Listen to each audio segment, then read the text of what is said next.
whammies, no muting, no whammies, no muting. Stop. Good evening, Carol and John Shoppers. Welcome to Tuesday night and a whole beautiful table of new comics, including an entire side, Oh Marvel. Kind of. Down here. I'm here with John Shear, who's not doing cocaine. I'm Ben. Andrew's behind the camera. That joke will make sense in a second. And we're gonna show you new releases for. I never say the date of our Wednesdays. I think I'm gonna try and start doing that. Whoa. We're showing new releases for Wednesday, February 18th. Tomorrow's the 18th. Yes. Monday holidays throw me off. Yeah. So welcome. Housekeeping. Late Night Comics is not the third Thursday of the month. Do not come on Thursday night after 8 o'clock because Andrea will not be here.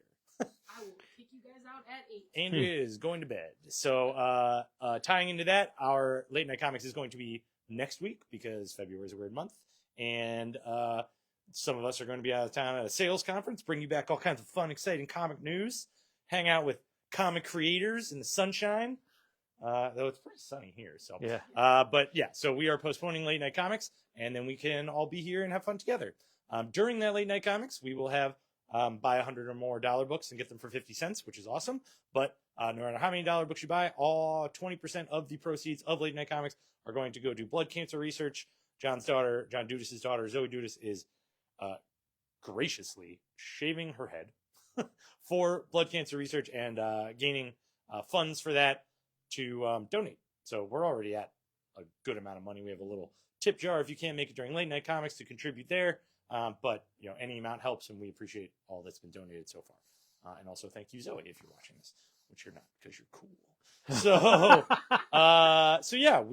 we're gonna do that. We're excited about Late Night. Andrew and John Shear holding down the ship while we're all at this. While Kevin and John and I are at this sales conference. So if you come in Thursday or Friday or Saturday, be nice to these guys. They're gonna have a little bit of a long couple of days. Give them a little bit of leeway and reaction time. Who knows what fun stuff might show up on the table on Saturday? He's gonna get weird. Yeah. Oh, I think that cocaine might come into play. Okay, let's get that joke over with. 3 things this week. Our favorite segment about new comics includes our first thing this week, Snow Day. And I'm not talking about the weather. He has no idea how to do cocaine. What? Do it again. Nope. Okay. I'm not talking about the weather. It was beautiful outside. Hopefully you got some sunshine. I am talking about 2 new comic books. One, the first being pretty on the nose as far as the joke goes. The Florida Hippopotamus Cocaine Massacre was amazing. How many times did I laugh out loud while I was reading 4 or this? 5. You guys, I was quoting it. It's a fun joyride. It's a bit of an 80s action movie, making fun of itself. It's violent, but it's not too violent. It's got a great villain. It's got great heroes. It takes place in a hippopotamus-themed endangered species water park. There's silly cops. There's a hurricane. It's ridiculous There's a and awesome. zip line. There's a zip line. It is number 1 in a 3-issue miniseries from Mad Cave. Oh, thank you. In a 4-issue miniseries from Mad Cave. We have 2 number 1s available first print wise, and I'd be happy to pull them for you. But we do implore you, and I don't always do this, but we looked ahead this time. We implore you to order the second print with us. It will be out on March 25th. We will happily put your name down on a thing for it. We can still order a plenty of them, and we will. This book was awesome, highly recommended by the entire staff, and not the only reason I made a Snow Day 3 things.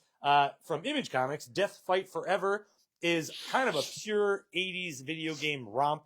It is ultraviolet, ultra action, very colorful, very fun, and our hero here does little bumps to keep himself ultra in every way. So we've got a couple of cocaine-themed things going on the table. But let's move on to our second thing this week. Our second thing this week is Marvel-themed. We went with Zdarsky-verse because we've been very excited about Chip Zdarsky's Captain America. Very, not secret origin-y, but history of Captain America we've never seen before, involving his involvement in Latveria and Doctor Doom in their first meeting. And number 7 of that comes out this week. But more importantly, in that Zdarsky verse, you need more than one for a verse, right? Wolverine Weapons of Armageddon is a miniseries written by Chip Zdarsky, and it is a bit of a similar vibe. We got a lot of secret history for Wolverine with the whole mind wipe, mind on, mind whatever stuff. This is Wolverine exploring part of that history, and it really does tie in very, very well, if not a little loosely in the first issue, but very well with Chip Zdarsky's Captain America. And he's just writing good comics. Honestly, I like when they tie together, and I really like this first issue. We did not get this Wolverine versus shirtless Nuke fight yet, but we will, because Nuke looked like he was ready to go.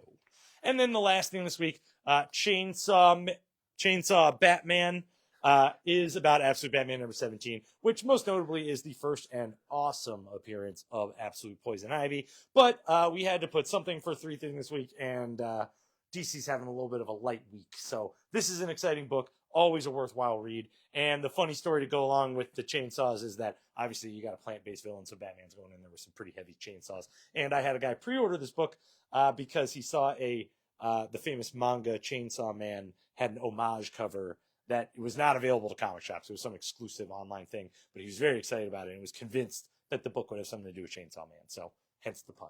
Let's go to the bottom of the table. Now, the bottom of the table is not completely all Marvel. Andrea will give you a shout out or a show. We did do a shout out that we have been restocked on our Absolute trade paperbacks. Wonder Woman is on its way back in, but it basically is already here. So if you missed any, take our recommendations, grab a paperback. We're going to get Wonder Woman and Martian Manhunter back in as soon as they ship them to us, which has been promised to me several times, but here we are. But yeah, take the time, read those books. They're the best thing you can spend $20 on in a comic shop right now, except for maybe One World Under Doom, but we don't have that. We're going to get back in later this week. Next to it, to tie it to the Marvel stuff, it is the 4th printing of Deadpool Batman, the first of 2 crossover one-shots that Marvel produced later last year, and this was a spectacular one-shot. We are on the 4th printing. It's got plenty of awesome Marvel DC stories in it, not just Deadpool, not just Batman, and definitely worth a read. So a nice little healthy stack there. The next thing on the table is our Epic Collection for the week. This time it is the Young Avengers Children Crusade, a story involving basically the Young Avengers versus Doctor Doom in Latveria with Jim Chung artwork, and highly recommended by John Dudas, hence the 2 copies on the table. Next to that, another Doom tie-in. We've got Thunderbolts Doom Strike, the 5-issue miniseries completely collected in paperback. And speaking of 5-issue miniseries having to do with Doom, Doom Academy, completely collected in paperback. And speaking of tyrannical despots, this one's a little more leggy than Doom. Thank you. Emma Frost, White Queen, the entire miniseries collected all together. And another entire miniseries all collected, Ultimate Incursion. So this is your tie-in with the 616 universe and the Ultimate Universe as it stood at the end of last year. Right. The hunker of the hardcover on the Marvel side of the table is Savage Tales of the 1980s. This is a giant, beautiful, large, good-smelling hardcover. Yeah. Yep. And now I'm going to throw it to John Shear because he's looking at me and panting. No. All right. So Ultimate Spidey number 24. It's the last issue in the Ultimate Spider-Man. Like, honestly, I told Ben, like, Ultimate Endgame, it's fine, whatever. If they had ended the Ultimate Universe with this, it would have been perfection. Like, this is a perfect ending to the Ultimate Spidey book. Perfect ending to the line almost. But it is, like, 3/4 of it is Spidey versus Kingpin, and it is fantastic. It is a knockdown, drag-out brawl, and for power, for heart, for family, for everything. And there is a scene where Kingpin, like, smiles towards the end, and it is perfection. Like, the ending of this book is great. Sometimes Hickman can be off or on. He nailed it, knocked it out of the park. Perfect. I cannot more highly recommend this whole run of Ultimate Spidey. And some cool covers. Yes. There's your cover A that John Shear was raving about. Here's cover B. Here's cover C. He's not smirking there. No, but he will. Here's cover D. And we've got a beautiful, the last of the holiday 1 in 25 variants for $10. Next row on the table is getting us that Chips at RC Captain America number 7. It is a small nod to the Dungeons of Doom miniseries that's going on right now. Essentially, Latveria is being sacked after the fall of Doom. So we've got cover A right here. This is just kind of a different angle of the sacking. Yeah. Said sacking. There's cover B. Here's cover C, your Cosmic Invasion variant. And then we've got a 1 in 10 character design variant for $8. Marvel Star Wars, one book this week. Star Wars Ongoing Series number 10. There's cover A. Right next to it, your 1 in 25 variant for $10. It's going to get a little confusing, but we have X-Men book number 1 this week. Regular X-Men, number 25. That's your cover A. Next to it's your cover B. Here's your cover C with Magic. Then we got a 1 in 50 variant for $15, featuring that all art. And then a 1 in 25 variant for $10 with the whole team on it. Now the confusing part. Uncanny X-Men, number 24. One less than 25. There's your cover A. Here's your cover B, your McFarlane Toys variant. It's kind of great. Here's your cover C. There's your 1 in 25 variant for $10. She's looking less vampiric in that issue. The first number 1 for Marvel this week is Generation X-23. We've got a Wolverine, not Wolverine team up. So we've got 2 generations of X experiments. They're teaming up like they always do. They're being a bit revisited by their past and a timey-wimey villain. And the last panel kind of says it all, where Laura Kinney's looking right at the audience, shall we say, and going, what? So there's your cover A. Here's your cover B. A little homage. There's your cover C. And your cover D. Yep, got that right. Amazing Spider-Man is on issue number 22. Pete's back on Earth. Pete's back on Earth. It's what the people wanted. Yeah. There's your cover A. Cover B by Lee Bermejo. Cover C, your Amazing Visions variant. Cover D, your Travesty of a Hell's Kitchen variant. Cover E is your Simone DeMio Stormbreakers variant. Cover F is a Nakayama Color Block variant. Then we're under the ratios. A 1 in 25 variant by Simone Bianchi for $10. A 1 in 50 variant by David Nakayama, that all art version, for $15. And then the rare but beautiful 1 in 100 variant on the table by Lee Bermejo, all art version for $60. That's the best one yet, in my opinion. I really like that one. It's very good.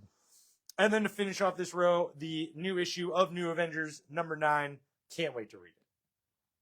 Speaking of can't wait to read it, honestly, the 2 on my next stack is Null number 2. We almost did a 3 thing this week for should have been a Red Band 2 because there are so many books on this table that should have been a Red Band. Null is no exception. This dude and his symbiote army tear through Thanos like tissue paper. It is awesome. There's cover A. Here's cover B. Here's cover C. Cover D, another Travesty of a Hell's Kitchen cover. Can't you tell that's supposed to be the Punisher? We got a 1 in 25 variant for $12 and a 1 in 50 variant for $20. The all art version of that Ryan Stegman cover. I'll say the sales conference we're going to this weekend gives us the opportunity to really be honest about our ideas or about their ideas. And if someone asks me anywhere close my opinion of these Hell's Kitchen themed variants, I'm going to tell them. I'm going to tell them straight up that was a bad idea. Hope one of you are watching. Look at this. Wolverine on number 16. This is the second part in the Wolverine versus Alpha Flight story, but I thought they were friends. Is it the third part? Yeah. Oh, third part. They didn't have it on the first. No, but it's like part 3 in the story. All right, cool. Third part. Thank you. Cover A. Really spiffy cover B, to be honest. I like that one. Fantastic Four number 8 this week is also the third part in the Invincible Woman story arc. I held this up, A, to give Andrew's wrist a break. B, this book is unfathomably good. I know we're on issue number 8. I know we're on the third part of a miniseries. This book hits so freaking hard. This is the secret and strange origin of Susan Storm. Oh, you didn't read it yet? Not yet. Oh, bro. I know. I was going to say so many things. I know. Spoil the whole thing. Right. It's really good. You guys All right, should guys, read we it. gotta Yeah. pause the video John Shear, so get Shear can- out of the store. There were many books. No, it's there so were many big. books. Okay, it is the secret and strange origin of Susan Storm, and it will shock your pants off. All right. You will want to do cocaine. All right. Cover A is right there. Here's cover B. There's cover C. And here's cover D. It has nothing to do with the book. The Silver Surfer is not in it. Yep. Spoiler! Next on the Drats. table is Daredevil and Punisher number 4. This is the penultimate issue in the miniseries. There's cover A. Here's cover B. I looked at Andrea and I made the superb joke, Daredevil and Punisher, more like Daredevil verse Punisher. Oh, yeah. They've been zapped. Next to that's cover C. I can hear you guys laughing from here. And then to finish out the row, we have a new issue of Doctor Strange. That's on issue number 3. I actually really like that cover too. I still don't want Doctor Strange to be in Asgard, but I really like that cover. There's your cover A, and next to it, a 1 in 25 variant for $10.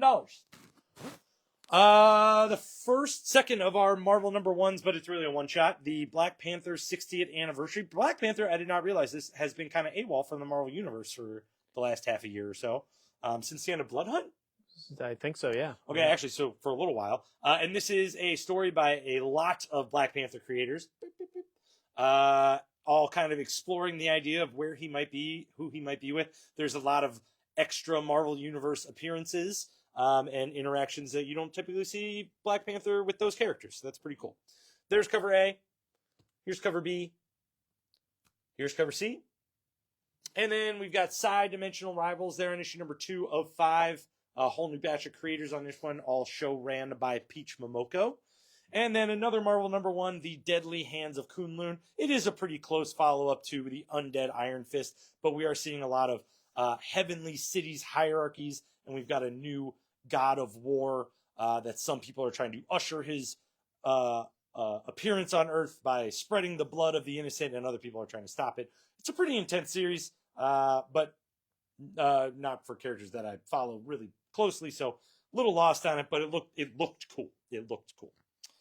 Wolverine Weapons of Armageddon, number 1 of 5, that Chip Zdarsky miniseries I mentioned, is as cool of a Wolverine book as you can get. It feels fresh. It feels like it's got some new ideas that are presented to you in a familiar way, which is a good feeling. I like reading a good Wolverine book. And Nuke's going to be in it, and this fight's going to be freaking sweet. There's cover A. Here's cover B, which is a little bit of a joke amongst the staff because it definitely looks like Wolverine's got a bomb strapped to his junk. I think graphically it's a great color palette for the book. I just wonder about the placement of that device. And then next to it, we've got a 1 in 25 variant for $15. You cannot beat Wolverine holding cap. No. You really just can't. And then a 1 in 50 variant by Rose Besh, actually, even though it doesn't look like it. Oh. For $25. One and only facsimile edition this week from Marvel is Civil War number 7, an iconic cover, closing out an iconic run of facsimiles. But above that, it's probably the row we can all stand behind. We've got Dungeons of Doom number 2. This book is pulling no punch whatsoever. I thought issue 1 might have been a fluke. It is not. They had 3 issues to do whatever they wanted in the series, and they're doing all of it. Every story in here is awesome. Every thread they're following and pulling on is awesome. It is bloody. It is torturous. It is weird. I have no idea what's around the next corner. These people are in deep trouble. Deep trouble. It is awesome. I love every page of that book. And we have issue 1s. I just don't know how Doom navigated his own dungeon. Dude, I think he put stuff down there there's a line in there. There's a line in there. It's like, oh, they put stuff down here to keep it from us. And I think someone else is like, I think he put stuff down here to keep it from us. Yeah. I mean, keep us from it and then keep whatever. He's trying to protect people because there's some weird crap down there. Yeah. It's wild. So yeah, follow this book. It's awesome. 1776 number 4 came out this week, and we really wish it would have been a cover of Captain America homage punching Benedict Arnold like he punched Hitler. But you get what you get. You get what you get. And then the top of the table is another Jeff one-shot. Yeah. Jeff meets Daredevil. We are all excited about it. You are all excited about it. We love Jeff books. We love Jeff when he teams up with the Marvel Universe. And we specifically this week love Jeff when he teams up with Daredevil. There is cover A in all of its cuteness and a hot dog. Here's cover B, where I thought the Punisher was riding Jeff, but he's not. Oh, you did it. It's an homage. It's an homage. And then another homage that is just simply spectacular in every single way. Cover C, our Jaws homage cover, which you have to claim or else Andrea will. It'll be gone in half a second. Oh, she did it. She did it. All right. Help it. Well, if you act really excited, maybe she'll give her your copy. Right. Her copy. Then we get DC, and we get another absolute title. It's Absolute Batman 17. I'll hold it up. It's first Poison Ivy, first Pamela Isley in the Absolute universe, and Woo. yeah, that's a great way of putting it. Woo. Like you've never way, seen her before. Way grosser than I thought it was going to be. Mm. But the true greatness of this story is how Batman's Rogues Gallery is starting to build up. Like, I am so sad that we have met all his friends and bad things are going to happen. Like, I mean, it's the true genius of this issue is the world building. Yeah, like the Pamela Isley stuff is amazing, but the world building in this book is so good. I mean, the Martha stuff, his friend stuff, everything, so good. I was enamored by the 2 sentences that Martha said in this book. Yeah, 2 of them, and I'm like, oh, I gotta know. Yeah, it's great. So there's your cover A, and then we have a $12 one, a 25 variant. Get it before it gets up to $50. So yeah. End of Line from Vertigo, their second Vertigo book this time. Third Vertigo? But it is the third Vertigo book, second original Vertigo book. There we go. End of Life. So End of Life, he is this main guy here, hitman, and he's part of a group, and then unfortunately he gets tricked into robbing the big boss of that group, and now there's a contract on his life. And his problem is, while he's great at what he does, he is also a complete and utter man-child and is does everything wrong in every way. And it's great. And then his past starts to catch up with him as well. So silly, fun, exciting, everything you want from a Kyle Starks book. So there you go. We've got cover A, and then we've got a spiffy, shiny foil variant for that one there. Next to that, Wonder Woman number 30. It's part 2 of 2 in the little interlude that they've been going on, and ends really well. So there you go. There's your cover A, and then there's your charming cover B. Yep. Catwoman's on issue number 84. There's your cover A. There's your cover B. Your cover C. And then Batman Superman World's Finest, issue number 48. This one, instead of focusing on Batman and Superman, it's focusing on Owlman and Ultraman. And legitimately, the first 3 pages are Owlman's origins. And let me tell you, he is a jerk. To the nth degree. It is amazing. So there's your cover A. There's your Mark Spears cover B. We got some facsimiles. Batman Mad Love. First time, there you go. This is your Harley Quinn Joker story, as good as you're going to get from Paul Dini and Bruce Timm. And then next to that, Batman Year 2, Part 1. This is the Mike Barr and Alan Davis Part 1. Part 2 and 3 and 4 will get you McFarlane, but there you go. Why Batman Doesn't Use a Gun. There we go. Titans issue number 32 is part of the DCKO tie-in stuff. And if you've been reading Titans, they have not been together. They have been in all different parts of the universe, essentially. They all come together in this one. There we go. Superman Unlimited number 10, Prankster Triumphant. Who would have ever thought we'd hear that? I mean, come on. Superman's an acid. That's not going to do anything to him. Nightwing's on issue number 135. Below that, Flash is on issue number 27. DCKO tie-in. Some of these tie-ins haven't been full-on tie-ins. This one is them versus Darkseid's Legion. It is a full-on tie-in book. So there you go. That is the second print. Oh, it is the second print? Oh, well, that's why it's such a big tie-in. So there you go. Second print for Flash 27. There we go. The big book. Here we go. Absolute Wonder Woman Volume 2, issues 8 through 14. As My Mother Made Me. If you got Volume 1 and liked it, you're going to like Volume 2. If you missed out on Volume 1, feel free to grab Volume 2. It's so good, we can almost guarantee you're going to like it anyway. So there's your cover A. There's your $29.99 hardcover for those of you who are I want to get something nice and sturdy. Tomasi and Gleason's Batman Robin in thicker form, book 3.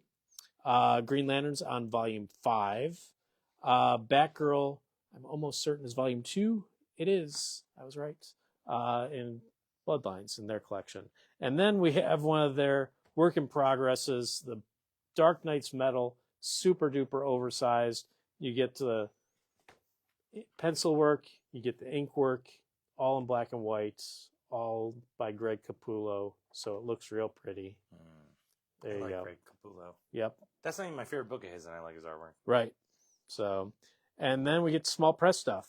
Ballad of Halo Jones, full color, as they say, full color omnibus edition. This is the Alan Moore stuff from like, what is it? Rebellion, like his British stuff. But that being said, the true key to this, and I'm going to open it up real quick, is all of his stuff technically the British stuff? pretty much, but script pages. Oh, with notes? Oh yeah, That's cool. Scripts and You notes get Crazy and all Man sorts notes? of stuff. You do. Yeah, I like Crazy Man notes. So there you go. Yeah, for $50, get some Crazy Man notes. I'm Below not sorry. that, Let him Lenore, come after me. The Curse of the Baba Yaga. It's fantastic. It's Lenore. If you have any questions, come see me on Saturday. I will tell you all about how awesome Lenore is. We'll go through it, and it's great. Doctor Who's on issue number 4. Powers 25's on issue number 6.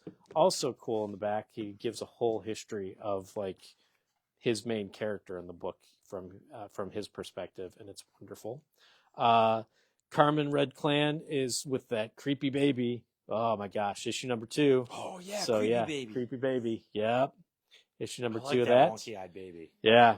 And then next to that, the Laser Drug Force and the Florida Hippopotamus Cocaine Massacre. Dude, it's so good. Yep.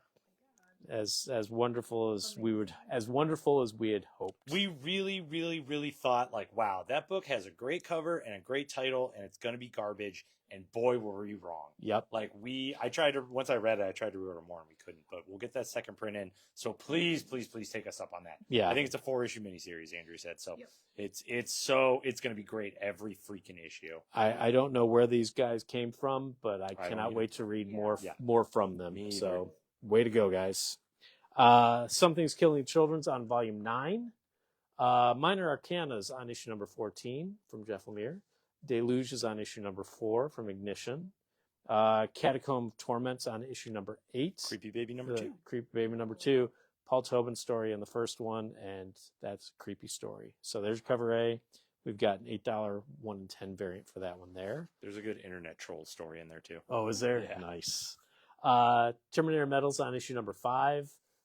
It's very simple but cool cover for that one. Yeah, It's that not a looks better in person. Than yeah. on the video here. I can't Yeah. tell. So Oh, yeah. he's getting timey-wimey. Yep. Take that, Thundercats. Terminator. Thundercats on issue number 24. TMNT Shredders on issue number 5. There's your cover A. I mean, come on, he's riding a dinosaur. So, and there's your cover B. Next to that, we've got Smile for the Camera. So if you watch the movies and are like, I want more Smile in my life, we got comic book now. And if you haven't watched the movies, take it from Ben. I had no idea this was based on a movie, and I liked it. Right. So there you go. It's creepy. It's about models who are about to be cursed in some way, shape, or form. Again, I have not watched the movies. I do not know anything about the movies. And it is the right kind of creepy and the right kind of character development for me to give a hoot and recommend it. There we go. Yeah. It's pretty bloody, too. Yeah. Issue number 1. Mega Man X, issue number 1. So there we go. We've got cover A, and then we have a 1 in 5 $8 variant. So, which is super cool. It's a Nintendo homage cover. Oh, bro. yes. Come on. I mean, Even should I hold know it? that. Should I put it to the side, though? Yeah, man. Super there you Nintendo. go. Let's go. Yeah. Street Sharks. No woo? No woo? I mean, I love Street Sharks. Yeah, there you go. Number 5. Street Sharks has gotten plenty of my woos. I know. All right, Starship Godzilla is also a number 5, but the big one, number 5, TMNT Battle Nexus, issue number 5, the final of the Battle Nexus. So much fun. This book has been just as good as you would want a Turtles book to be without any history. Good, because I ordered too many number 4s, so now you got to sell the whole thing. Okay, well, I can try and do that. So there you go. From Dark Horse, Gunsmith Cast Burst. It's for whatever reason, we've got another one on the table. I like this book, but it is a weird manga, and so there you go, from Dark Horse. People like weird manga. They do. So yeah. Yeah. But the trade paperback of the week, Tin Can Society, is an Iron Man story gone horribly, horribly awry. And it is 9 issues of fantastic indie Iron Man-ish type goodness. Stop selling it so hard. I want to take it with me this weekend and read it. Oh, it's really good. Like, I liked it a lot. Like, that's probably one of the trade. If Wonder Woman had come out, that might be the trade paperback of the week. So I might just grab it anyway. Witchblades on Volume 3. Woo! Blow High me five, down. Andrea. All right. Leaving him hanging again. Black Ritual, Book of NYX, that full trade paperback. Why didn't they put Spawn on the cover? Why didn't they put the word Spawn on the cover? I don't know. All the other ones had Spawn Universe on the cover. Yep. What the? Just because. White Sky from Image is it's potentially a big giant flood, but they start off in San Francisco and a lot of bad stuff is going on. But as these two characters go on the run, there's ghosts and there's fire coming from the ghosts. So bad things amiss. It's a little bit Walking Dead, a little bit Last of Us. I don't know I don't even know if they're monsters. Right, yeah. I needed a little bit more information from this issue, I feel. The artwork is beautiful. Yeah. I just need a little bit more information. So, new number 1 from Image. Yay. I Hate Fairylands on issue number 48. They sent us a whole bunch of the bad cover. So, there you go. If you want that. It's a great cover. It is. Just has a bad word on it. Right. Yep. But if you want a good Garbage Pail Kid homage. Perfect. Yeah. Walking Dead's on issue number 131 of their color reprints, the Walking Dead Deluxe. We have no idea. G.I. Joe's on number 19. Fantastic. That was awesome. Oh, it was great. I love this book. It is by far my favorite of the Energon books. But yeah, there's your cover A. There's your $8 1 in 25 variant. Death Fight Forever. The one thing that I got from this, so we've gotten a whole bunch of video game adaptations and stuff like that. There's Street Fighter comics, that sort of thing, but they're all legitimate comic books. This one feels like they just took the video game and were like, okay, we're going to take those characters, make a video game comic book out of it, and we don't care. Page is a start screen. Yeah. So that's so cool. Yeah. Fantastic. That if you're going to have fun with it, that's how you have fun with it. Yeah. And they are having a lot of fun with it. So good on them. Rat City from the Spawn universe on issue number 22. And then Exquisite Corpses number 10. Still so good. I cannot believe there are 3 issues left of this. I know. I literally just told Andrea that before the video started. I have no idea what is going to happen. I don't want it to end. None of us want it to end. I don't know, man. I don't know. Yeah. I don't know how it's going to end. So, take our freaking come in, buy the first trade paperback if you haven't. Take our enthusiasm as the enthusiasm that it is. So the trade paperback essentially gets you an issue for free. Right. So that's awesome. There's your cover A. There's your cover B. Your cover C is the bag with the card in it. And then we have the $10 1 in 25 variant for that one there. And then... We're not even done with number 1s. We're not even done with number 1s. Muppets Noir by Roger Landridge. I was telling Andrea, Roger Landridge has done a whole bunch of stuff, but he hasn't done anything in ages other than Muppets. The last thing I think he did was the last Muppet series that came out years ago. From Boom. And, oh my gosh, it is Kermit gets hit on the head and undergoes, he is now a private investigator doing his own noir it's a Kermit mystery. Fever dream. It is, really and is. It is fantastic. All the right puns, all the right character appearances. The Gonzo stuff is perfect. I love the fact what Fozzie Bear's name is in this. Oh, it's so good. I like Rolf playing a piano in a library themed bar, so there's no sound. Yes, it's awesome. There's so much good to this. If you caught the Muppets on Disney when it just came out, and you enjoyed it, get more Muppets in comic book form. So yeah. Fantastic. There you go, number 1. Stitches on issue number 6, Adventure Times on issue number 10, and then we have Minecraft Heart of the Cobblestone, volume 2 in that collections. And then I think that is it for the table. That's the table, folks. That's a fun one. It's a good week for comics. Don't forget to be kind to your local comic shop guys this week while they're here, and we will wave to you from the sunny West Coast. Enjoy the rest of your Tuesday night, and we'll see you tomorrow for your books.